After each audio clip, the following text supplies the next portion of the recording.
pag-uusapan natin sa video na ito ay yung hindi gumagana yung touchpad.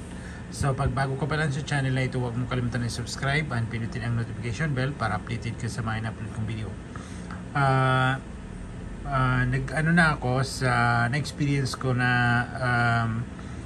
tumawag sa akin yung aking colleague na hindi raw gumagana yung kanyang touchpad. So kung makikita yung aking touchpad ngayon ay gumagana. So since nasa malayo ako, hindi ko naman makontrol kasi nga hindi niya magamit yung ano niya. So sabi ko, gumamit na lang siya ng external mouse.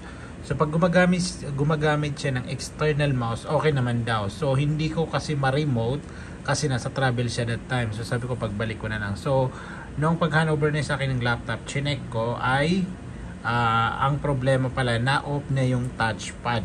So i-search nyo dito sa inyong search bar na touchpad. So ngayon gumagana yung aking touchpad. Kung makikita nyo doon, gumagana. So i-search ko lang dito, i-type ko dito na touchpad. Kung makikita nyo na dito yung touchpad. So pag kinlik nyo yan, nag-kinlik nyo, makikita nyo dito na touchpad.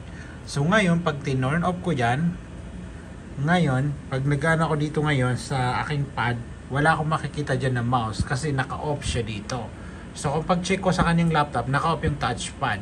So ang gagawin natin dyan, gagamitan ng external mouse. Ito yung mouse, and i-off natin ito. Ito turn on natin to. So yan. So ngayon pwede na natin siya magamit. So yan, kung makikita nyo, sabi ko sa kanya, na-turn off mo accidental yung touchpad. Kaya hindi gumagana yung touchpad. So kailangan natin siyang i-turn on. So by the way, yung may problema ay Lenovo laptop. And kahit anong laptop ang gamit nyo, halimbawa HP, ito Acer, tapos o Lenovo man siya, pag hindi gumagamit yung gumagana yung inyong touchpad, ay kailangan i-check nyo, i-search nyo rito yung touchpad and i-ano nyo to, i-turn on nyo. Pag naka-turn off yan, gagana talaga yung inyong touchpad. So hanggang dito lang, and huwag nyo kalimutan i-like and subscribe ang aking YouTube channel.